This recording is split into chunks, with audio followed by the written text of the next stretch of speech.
కూటమి ఏడాది పాలనకు సంబంధించి మనతో మాట్లాడటానికి మంత్రి నారాయణ ప్రస్తుతం మనతో ఉన్నారు. ఈ ఏడాది పాలన ఏ రకంగా ఉంది ఏంటి సార్, ఏ రకంగా గడిచింది సార్ 1 year కూటమికి సంబంధించి? అంటే గత 1 yearలో యాక్చువల్గా ఈ యొక్క ప్రభుత్వం ఎన్డీఏ ప్రభుత్వం అనేక డెవలప్మెంట్స్ తీసుకొచ్చింది. అట్ ది సేమ్ టైం సంక్షేమ పథకాలు కూడా ఏదైతే మేనిఫెస్టోలో పెట్టామో వాటిని తూచా తప్పకుండా 1 by 1 చేసుకుంటూ రాగానే పెన్షన్స్ యాక్చువల్గా 3,000 నుంచి 4,000 చేయడం జరిగింది. తర్వాత ప్రతి మహిళకి 3 ఉచిత గ్యాస్ సిలిండర్ ఇచ్చాము. ఈ నెలలో రేపో ఎల్లుండో తల్లికి వందనం కింద ఎంతమంది పిల్లలు ఉంటే అంతమందికి 15,000 ఇస్తున్నాం. తర్వాత ఈ నెలలోనే రైతు సోదరులకు ఏదైతే 20,000 ఇస్తానో అందులో కేంద్ర ప్రభుత్వం 6,000 ఇస్తే మిగతా 14,000 3 ఇన్స్టాల్మెంట్ పెట్టడానికి ఈ నెలలో ఇవ్వడానికి ముఖ్యమంత్రి గారు నిర్ణయించుకున్నారు.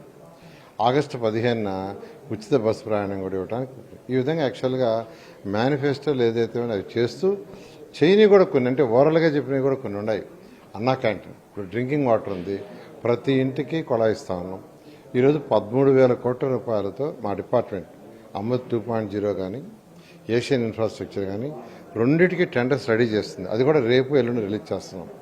ప్రతి ఇంటికి ట్యాప్ కనెక్షన్ అది కానీ వస్తే దాదాపు 90% ఇళ్ళకి డైరెక్ట్గా ట్యాప్ వాటర్, సర్ఫేస్ వాటర్, ఇది గ్రౌండ్ వాటర్ కాదు, సర్ఫేస్ వాటర్ ఇచ్చే విధంగా తీసుకొస్తాం. నిజంగా ఎంతో సాటిస్ఫాక్షన్ ఉంది.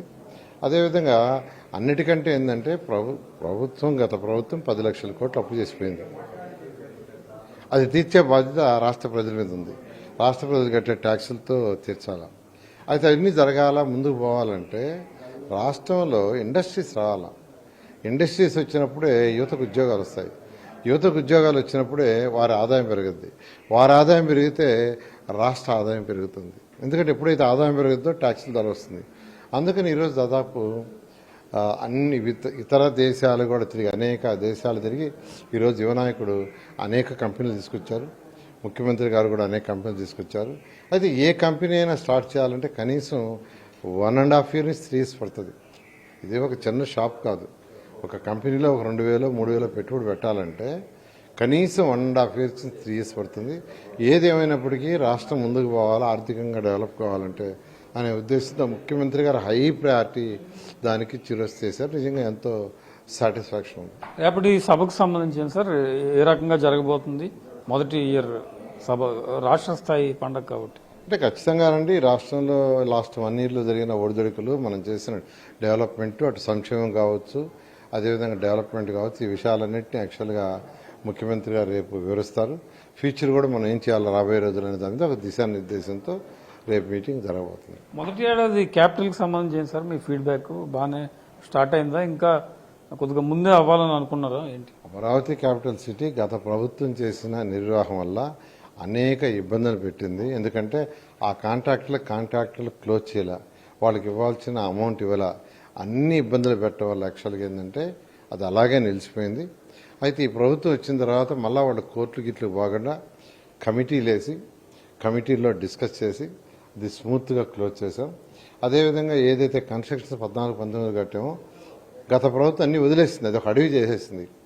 అందువల్ల ఐఐటి చెన్నై, ఐఐటి హైదరాబాద్ వాళ్ళకి ఇచ్చి దాన్ని స్టడీ చేయమంటే వాళ్ళు స్టడీ చేసి రిపోర్ట్ వీటన్నిటికీ దాదాపు 8 నెలల సమయం పట్టింది. అది అయిపోగానే యాక్చువల్గా అథారిటీలను క్యాబినెట్లో డిస్కస్ చేసి 50,000 కోట్లకు సుమారుగా టెండర్లు పిలిచేసాము. ఎంతో వేగవంతంగా వర్క్ జరుగుతుంది. 10,000 మంది యాక్చువల్గా యాజ్ అండ్ టుడే వర్క్ చేస్తున్నారు. రాబోయే 3 సంవత్సరాలు ఎటువంటి పరిస్థితుల్లో కూడా ఈ వర్క్ పూర్తి చేయడం జరుగుతుంది. ఇది మొత్తానికి మంత్రి నారాయణ అభిప్రాయం. ఏడాది పాలన సక్రమంగా గడిచిందని, మేనిఫెస్టోలో ఉన్నవి కొన్ని చెప్పను కూడా అమలు చేసిన పరిస్థితి కనిపిస్తోందని నారాయణ చెప్తూ ఉన్నారు. కెమెరా పర్సన్ నానితో ప్రసన్న, ఎన్టీవీ, అమరావతి.